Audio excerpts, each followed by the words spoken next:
Esta mañana me da muchísimo gusto saludar a Gustavo Barrera López, abogado, experto en temas jurídicos. Muy buenos días, Gustavo, ¿cómo estás?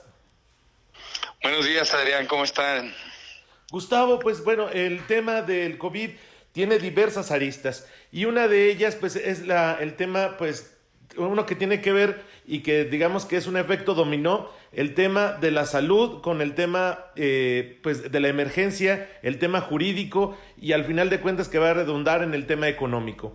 Gustavo, el día de antier la Secretaría de Salud pues bueno, sale un decreto en el cual hay una emergencia sanitaria y la cual, pues bueno, va a tener muchísimas afectaciones. ¿En qué consiste esta emergencia?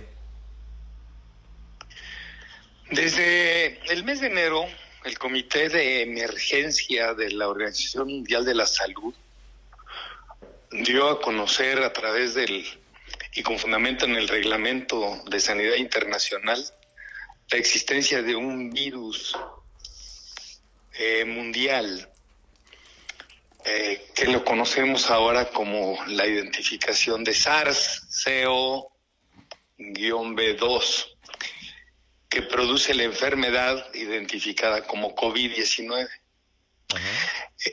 La evolución mundial y la propagación del virus, pues todos hemos tenido conocimiento, que fue dónde nacen los brotes, cómo se propaga, con qué velocidad, Italia, España, parte de Europa, cómo brinca a Estados Unidos, la tragedia que está viviendo Estados Unidos, por esa vulnerabilidad, esa debilidad biológica, y finalmente cómo viene estando en México. Los últimos reportes que se tienen, y ustedes los comunicadores los tienen antes que nosotros, es de que en México traen detectados hasta el día 30 1,032 casos y solamente 28 fallecidos. Discúlpenme lo del solamente, con todo respeto, pero la cifra es menor a la que se podía haber esperado en el caso de no haberse tomado las medidas y las acciones de mitigación para precisamente reducir, disminuir la propagación tan veloz del virus. La curva de escala se está esperando en México para el día 15 de este mes de abril. Entonces, por eso las acciones y las medidas preventivas de control para disminuir la carga de la enfermedad se fueron publicando el 23 y 24 de marzo en el Diario Oficial de la Federación. Ahí encontramos la Jornada Nacional de Sana Distancia, ahí encontramos también el Quédate en Casa, que son medidas que establece la Ley General de Salud dentro de los capítulos de promoción y educación de la salud. Es decir, la perspectiva de prevención para evitar la velocidad en la propagación del virus. Después de 23 y 24, se viene ya la declaratoria de emergencia sanitaria a la que te refieres el día 30 de marzo, publicada en el Diario Oficial de la Federación. Es una emergencia sanitaria, no una contingencia sanitaria. La emergencia sanitaria trae unos efectos, sobre todo laborales, distintos a la contingencia sanitaria. La prevención, los cuidados, la visión médica, la visión científica en cuanto a la atención, también es mucho diferente el tratamiento de uno y otro de los estatus de emergencia y contingencia. Finalmente es un gran riesgo para la salud y sobre todo para determinados grupos de riesgo, como son los mayores de 60 años, las mujeres embarazadas, en la fase próxima del puerperio, los discapacitados. En fin, el gobierno federal toma acciones a través de el presidente de la República con un decreto que se publica el 27 de marzo. El Consejo de Salubridad General, que es la máxima autoridad sanitaria en el país, y que se compone alrededor de 35 miembros, a los 7 que se adicionaron el día de ayer en otro decreto. declara la emergencia sanitaria, y el día de ayer el secretario de Salud se publica en el Diario Oficial de la Federación, expide un acuerdo donde se dictan acciones y medidas para observar del día de ayer durante todo el todo el mes de abril hasta el día 30. El acuerdo publicado en el Diario Oficial de la Federación el día de ayer tiene 2 artículos. El primero de ellos suspende toda actividad no esencial en el periodo comprendido del 31 de marzo al 30 de abril de este año. De las actividades esenciales que pueden seguir realizándose, encontramos desde luego todas las atinentes a la profesión médica, de atención quirúrgica, hospitalaria, los insumos relativos al sector salud y todas aquellas acciones relacionadas, vinculadas, conexas al dáteres, coadyuvantes, al Sistema Nacional de la Salud. También siguen realizando sus actividades todos los cuerpos de seguridad. La Procuración y la Administración de Justicia puede seguir funcionando. Las actividades legislativas igual, los programas sociales y ciertos giros comerciales y financieros. De los giros comerciales pues, tenemos los supermercados, tenemos diferentes materias relacionadas con el transporte, con la limpieza, el aseo de edificaciones, de ciudades, de infraestructura, el servicio de agua potable, el servicio de energía eléctrica, todos estos servicios básicos no se suspenden, pero sí se establece en el mismo acuerdo un catálogo de reglas para realizar esas actividades. Reglas que ya de alguna forma ya conocemos. No puede haber congregaciones de 50 personas o más. Todas las personas deben mantener la sana distancia y todas las demás medidas. En el caso de estornudar o toser, el pañuelo desechable o la etiqueta respiratoria del antebrazo. Entonces, la parte relativa a las personas que ingresan del extranjero, hay una de las fracciones en el artículo primero que dice, ahí habrán de guardar resguardo domiciliario, así se le llama, que no es otra cosa más que una limitación voluntaria a la movilidad, también durante el periodo 31 de marzo a 30 de abril. Posteriormente, el mismo acuerdo señala que una vez concluido el término de vigencia, es decir, después del 30 de abril, y conforme los lineamientos que dicte la Secretaría de Economía con la Secretaría del Trabajo y Previsión Social, se emitirán lineamientos para el regreso a las actividades de una manera ordenada y regulada regionalmente y hasta por actividad. Entonces, debemos esperar que para fines de abril, si es que esta emergencia no evoluciona, que modifique las circunstancias, tengamos unos lineamientos donde ya se establezcan por economía y por el trabajo, ¿sí? De qué manera se regresa a las actividades que se suspenden provisionalmente. Estas medidas no son desde luego ningún toque de queda, como se ha venido irresponsablemente manejando hasta por algunos servidores públicos. No se trata de ninguna violación a los derechos humanos, no se trata tampoco de ninguna violación al derecho de propiedad, de libre trabajo, de libre tránsito. Este acuerdo viene a ser una exhortación seria, una exhortación rigurosa, comprometida para que podamos colaborar dentro de nuestra conciencia social, personas físicas y personas jurídicas, con las acciones del gobierno federal, porque es un hecho, es una realidad. La propagación va muy veloz,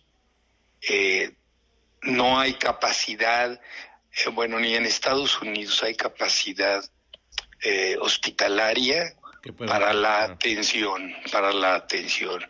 Aquí en San Luis Potosí y en México particularmente, pues la capacidad, al parecer, según los parámetros del Consejo Coordinador Empresarial y de la OCDE, pues es de 1.4 y 2.2 camas por cada 1,000 o por cada 100,000, 2.2. De tal forma que si la exhortación del acuerdo viene con más vehemencia, sigue adicionada a la conferencia de prensa del subsecretario de Salud el domingo pasado. Los efectos, y va a haber muchos efectos, ya se están viendo los efectos psicosociales, efectos jurídicos, efectos económicos. Entonces habrá que esperar el comportamiento responsable de todos y cada uno de los actores y vectores de la sociedad civil, de las entidades de la administración pública en los 3 órdenes de gobierno, para poder salir adelante. Claro.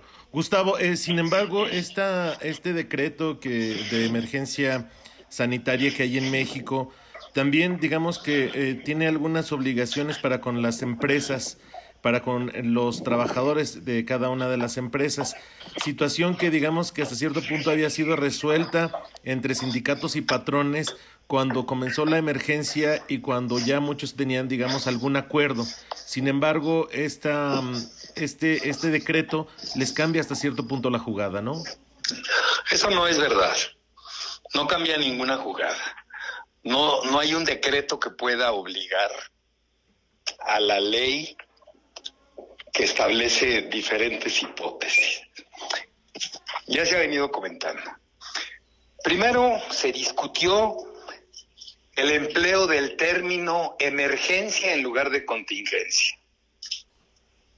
El sector privado, analizando con sus expertos laboristas, pues discuten los preceptos 427, 429, 430 de la Ley Federal del Trabajo, y de ahí parte todo, de que el gobierno federal declaró la emergencia para obligar a las empresas en términos del 427 y no del 429, que es cuando se trata de una contingencia, y que se pagaría como una indemnización o salario mínimo.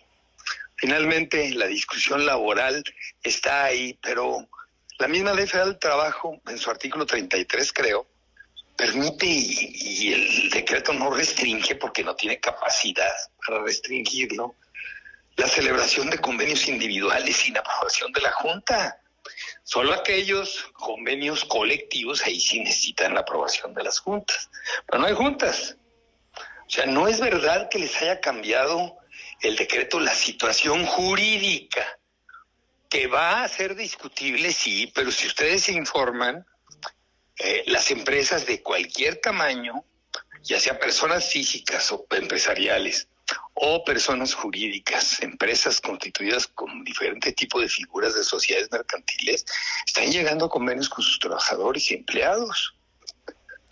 Están llegando aún en contra, por así decirlo, de las recomendaciones de la rueda de prensa. No, eso yo creo que es una equivocación. No soy laborista, ellos tienen la palabra, son los expertos, pero sí estoy enterado de cómo va el humor nacional en ese sentido. Entonces los temores de las cámaras son infundados hasta este momento. No son infundados. No hay que confundir. No, lo que es infundado es cómo se manejan las informaciones. Eso sí es infundado. Porque se maneja sin conocimiento técnico. Claro, pero sin embargo... El alcance de los conceptos y de los vocablos. Pero son los presidentes de las cámaras los que han mostrado este temor. No, lo que pasa es que es realmente, yo lo veo como un temor, pero porque no hay todavía por parte del gobierno federal un plan de recuperación económica. Si hubiera salido a la limón, a la par, sí, un plan de recuperación económica que se está esperando para el próximo domingo, 5, o otra cosa hubiera sido. Pero por una parte, el acuerdo de ayer dice, sigue como actividad la recaudación tributaria en todos los órdenes de gobierno. Hay estados, como el de San Luis Potosí, que ya establecieron estímulos a sus impuestos estatales. La Federación no ha establecido ningún estímulo. Entonces, pues ahí sí tiene razón el sector privado nacional.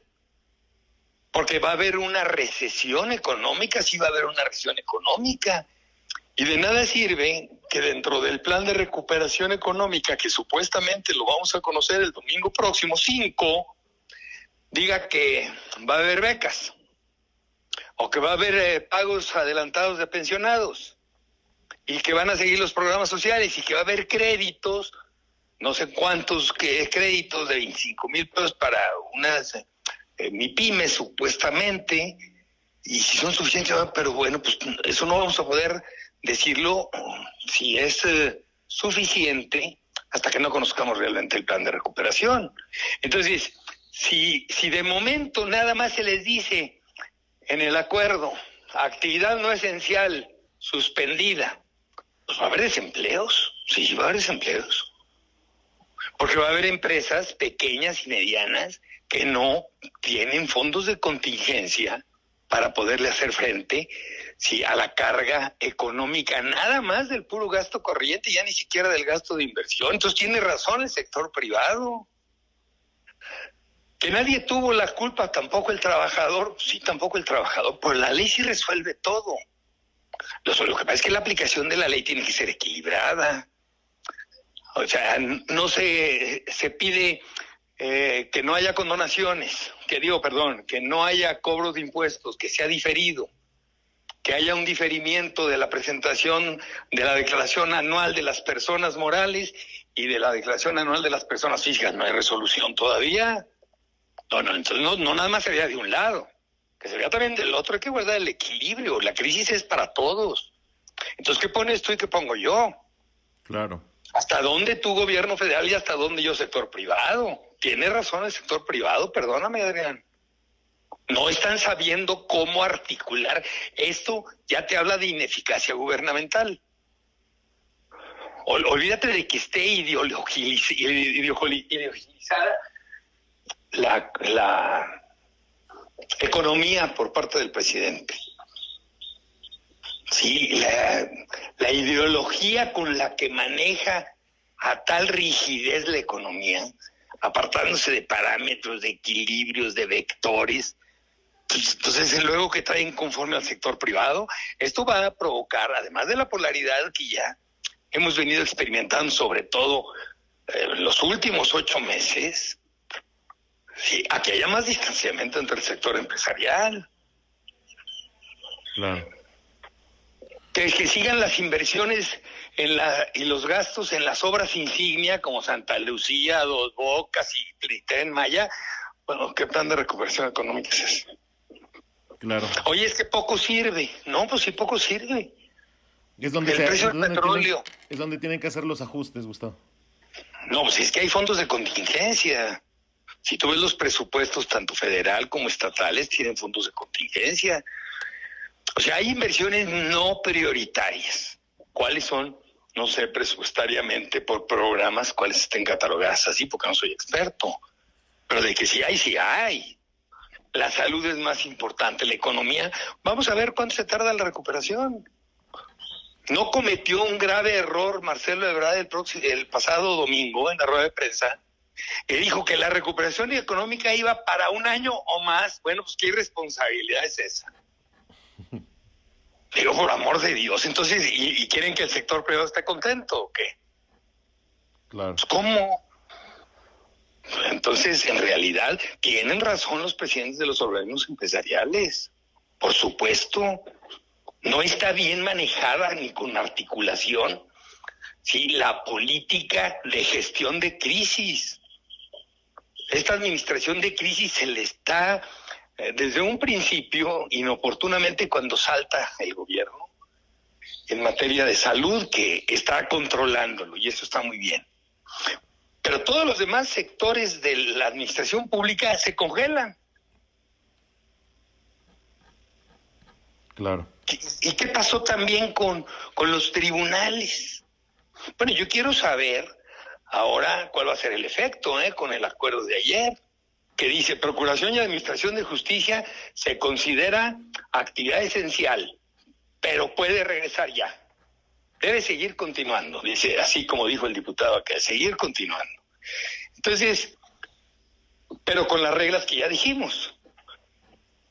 Claro. Te vas a encontrar en las juntas de conciliación lo que se llaman los conflictos colectivos de naturaleza económica. Te vas a encontrar en los juzgados mercantiles y en los juzgados de distrito, que son federales, procedimientos de suspensión de pagos y eventuales quiebras, declaraciones de quiebras. Te vas a encontrar en los juzgados civiles y mercantiles declaraciones de suspensión de pagos a través del procedimiento de concurso de acreedores. Sí te vas a encontrar. Sí te vas a encontrar, porque es una realidad. Claro. ¿A partir de cuándo podría agudizarse esta situación, Gustavo? Pues ¿cómo? Pues a partir de que abran los tribunales, que según el decreto desde hoy debieron haber abierto. Pero seguramente según el no acuerdo, es así. perdón, no es decreto. Seguramente no es así. Hay que ver qué pasa con los consejos de la judicatura, de cada uno de los órdenes de gobierno en la justicia. Sí, es decir, el Consejo de la Justicia Federal, la Suprema Corte, dijo el 19, no, espérate, ¿por qué el 19? Pues tiene que ser ya.